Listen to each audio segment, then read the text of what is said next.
Lo más enriquecedor de ser un creyente es que las escrituras son nuestra constante fuente que tenemos de la cual obtenemos nuestras enseñanzas para aprender mucho, siendo principalmente que son para nosotros de Barimheim palabras de vida las cuales determinan nuestra relación con para el abacados, también para nuestra manera de vivir, para nuestro crecimiento, convirtiéndose en una constante fuente agua, más aún cuando profundizamos en las palabras, en la cultura, en los modismos, etc.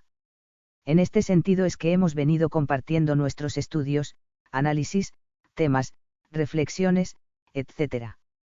A lo largo de los años, en lo cual también hemos crecido juntos a ustedes. En eso se le acercó uno y le preguntó: Rabí, ¿qué cosa buena debo hacer para tener la vida eterna? Él le dijo: ¿por qué me preguntas acerca de lo bueno? Hay uno solo que es bueno. Pero si quieres entrar en la vida, guarda los mandamientos. Él le preguntó: ¿cuáles? Yahoshua respondió: no asesinarás, no adulterarás, no hurtarás, no darás falso testimonio, honra a tu padre y a tu madre, y amarás a tu prójimo como a ti mismo. El joven le dijo: todo eso lo he guardado, ¿qué más me falta? Yahoshua le dijo: si quieres cumplir cabalmente, ve y vende tus bienes y dalo a los pobres, y tendrás un tesoro en el cielo, luego ven y sígueme. Pero cuando el joven oyó esa declaración, se fue triste, porque tenía muchas posesiones. Entonces Yahoshua dijo a sus discípulos: en verdad les digo que difícilmente entrará el rico en el reino del cielo. Otra vez les digo que es más fácil pasar un camello por el ojo de una aguja, que para un rico entrar en el reino de Elohim. Matilla 19:16-24. He aquí el relato de una historia que es bien conocida, la cual hemos leído muchas veces, donde se nos dice que un hombre rico le preguntó al Adón Yahoshua qué debía hacer para heredar la vida eterna. El hombre rico se aflige cuando oye la respuesta dada, escogiendo la riqueza más bien que de seguir a Yahoshua como rabí. De la decisión y actitud del hombre rico Yahoshua quedó muy decepcionado de él, pues amaba por sobre todas las cosas sus riquezas. Este pasaje se ha vuelto tan conocido entre nosotros más por los simbolismos usados, un camello y una aguja, que por el mensaje que guarda. Sobre este simbolismo usado es que girará nuestro análisis. Otra vez les digo que es más fácil pasar un camello por el ojo de una aguja, que para un rico entrar en el reino de Elohim. Matilla 19:24, Marcos 10 y 25, Lucas 18:18-30. Sobre esto muchos aún se preguntan qué significa que un camello pase por el ojo de una aguja. Existen varias explicaciones para interpretar estas palabras del Adón. Algunos piensan que se trata literalmente de una aguja para coser y del hoyo por donde pasamos el hilo. Sin embargo, antes de sumirnos en la explicación, vamos a examinar algunas interpretaciones, para luego pasar a nuestro contexto en el cual estas palabras fueron pronunciadas de la boca de nuestro Adón, así como los interlocutores a quienes se dirigían, y así desarrollar nuestro análisis. La primera es una de las más populares entre muchos, es que el ojo de una aguja es una referencia a una puerta muy baja y pequeña que se hallaba en otra puerta mucho más grande en la entrada de la ciudad. La puerta grande se abría para que pasaran los mercaderes y los animales, mientras que la pequeña se abría solo para los caminantes. Por lo tanto, por la puerta pequeña o aguja no podían pasar animales grandes. También la gente al bajar del animal debía inclinarse para que no se golpearan la cabeza. Asimismo, los animales como los camellos, solo podía pasar a través de esta puerta más pequeña una vez se le quitara o desmontara el equipaje, se arrodillaba y gateara. Otros han sugerido que, además de la puerta pequeña, también se trataría de un pasillo lleno de curvas. La simbología es que sería muy difícil que un camello pasase por el ojo de una aguja. Cualquiera de las dos opciones son conocidas y populares. Estas han sido afianzadas por algunas personas que han viajado a Israel, donde a menudo regresan con fotos de una puerta y explican que es la puerta conocida como el ojo de la aguja en Jerusalén. Tan popular se ha hecho que algunas versiones vierten así, como por ejemplo la Brit Sadasa Judía Ortodoxa 1999. Otra vez os digo, que es más fácil pasar un camello por la delet pequeña de la entrada, a Elstetel, que entrar un rico en la Malkut Elohim. Matilla 19:24, Brit Sadasa Judía Ortodoxa 1999. Contradictoriamente, esta misma versión en la Besora de Marcos y Lucas, en los pasajes que narran la historia, vierte de otra manera. De hecho, vierte correctamente como se encuentra en los códices y o pergaminos. Más fácil es pasar un camello por el ojo de una aguja, que el asir entrar en la Malkut Elohim. Marcos 10 y 25, Brit Sadasa Judía Ortodoxa 1999. ¿Por qué más fácil cosa es entrar un camello por el ojo de una aguja, que un rico entrar en la Malkut Elohim? Lucas 18:25, Brit Sadasa Judía Ortodoxa 1999.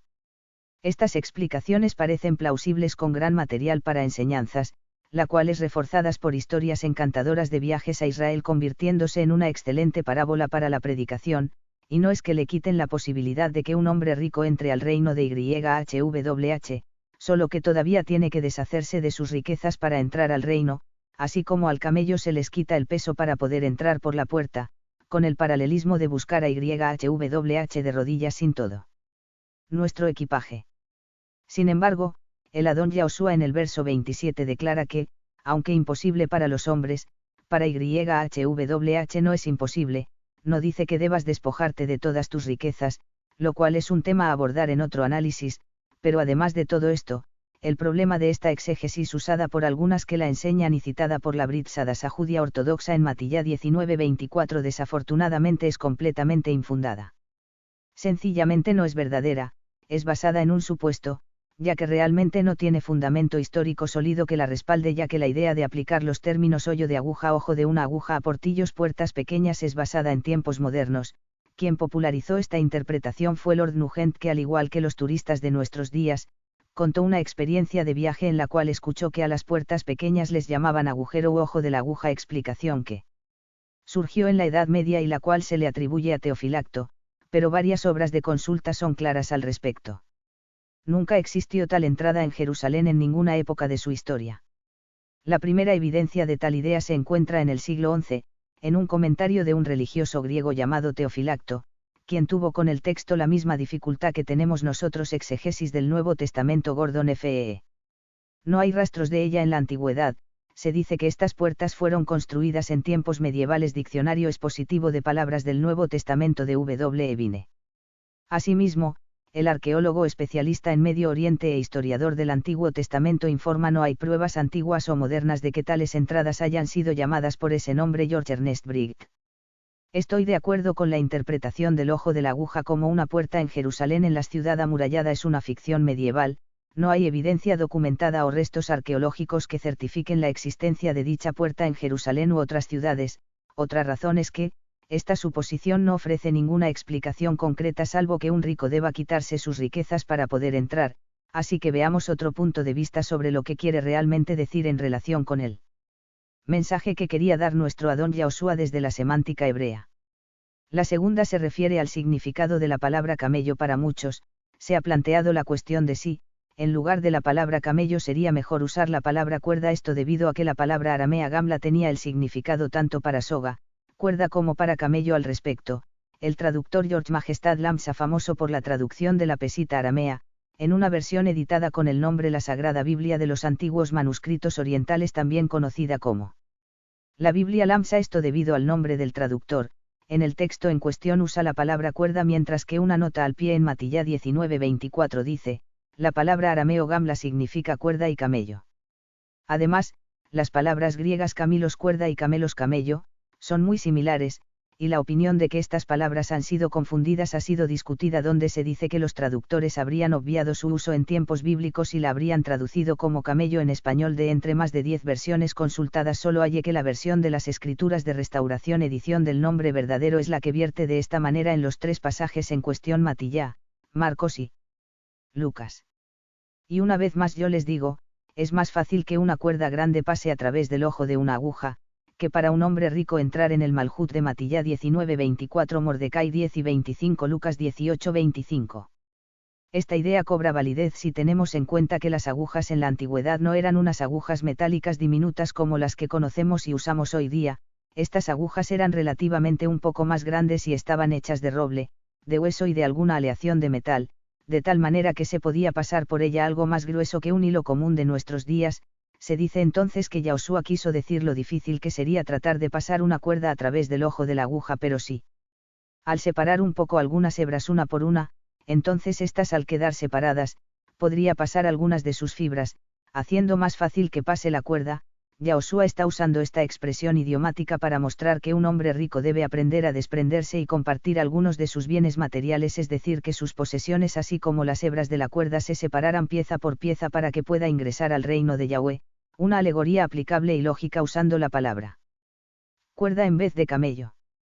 Ciertamente este argumento de la palabra aramea tiene una buena razón para discutirse al respecto, Sin embargo, la pesita aramea vierte como camello en las 3 citas de los 3 escritos de los emisarios y no como cuerda, dado que el respaldo no es muy claro.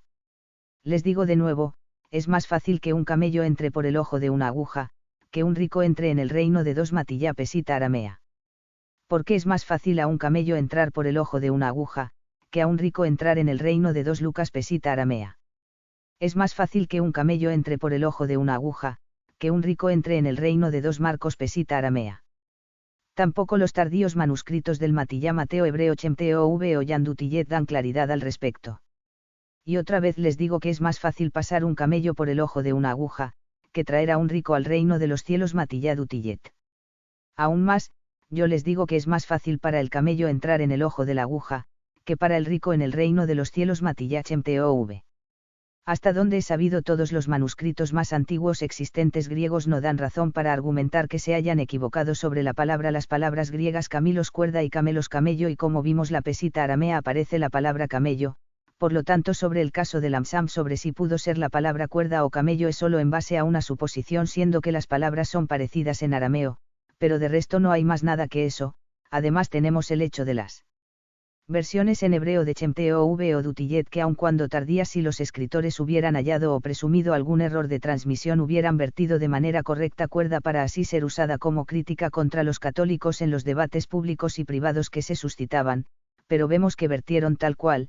Otro hecho que sabemos, que el original Matillá se escribió el relato de la vida de la Don Yahushua por primera vez en hebreo, luego traducida al griego, por lo que sabe exactamente lo que se dijo y lo que Yahushua quería decir, y asimismo fue transmitido, dándonos unas buenas razones para creer que la palabra en cuestión es camello. Antes de continuar, a raíz de las versiones usadas en estos ejemplos, quiero recalcar los mismos motivos por el cual no debemos apoyarnos en una sola versión como la más fiable, aun si el mismo Roe, rabino, Moré, pastor, etc. Este audio fichero fue creado por Panopreter Basic. Lo obtiene de www.panopreter.com. Les dice que determinada versión es la mejor y más fidedigna de todas, porque no hay traducciones confiables, todas son susceptibles a interpretación según la fuente del manuscrito usada, la cual puede variar a veces en los significados de algunas palabras y, o peor aún, a creencias, dependiendo del grupo o denominación de la traducción. Continuando en nuestro tema, vemos que este pasaje ha resultado ser muy problemático para quienes buscan alguna interpretación, ya que obviamente suena irracional usar el ejemplo que un camello pase por el ojo de una aguja, buscándose modificar a algo más lógico que quiso decir nuestro Adón Yahushua, viéndose en las dos explicaciones anteriores. Cualquiera de las interpretaciones sea la correcta, para algunos hemos visto que la primera, sobre que el nombre de ojo de aguja hacía referencia a puertas pequeñas, no tiene base argumental histórica que la apoye. Asimismo, la segunda, aunque tiene un buen argumento, aún habrá que esperar si con el tiempo manuscritos más antiguos o de la misma época de los que se disponen le dan un apoyo más sólido. De cualquier manera, tenemos que las palabras de Yahushua deben ser tratadas como una hipérbole, la cual no es otra cosa sino una exageración de un hecho, una circunstancia o un relato. De tal manera, refiriéndonos a esto, la verdad es que el Adón Yahushua hablaba de una aguja de coser y un camello literales con el propósito de recalcar la imposibilidad de algo. Por más exagerada que les parezca a muchos la imagen de que un camello podría pasar por el ojo de una aguja usada, no sería algo inusual, más bien es una expresión usada por Adón Yahushua como una exageración de una escena para explicar lo difícil que será para una persona que ame las riquezas entrar en el reino, pero para YHWH sin embargo no sería imposible hacer que alguien entre al reino.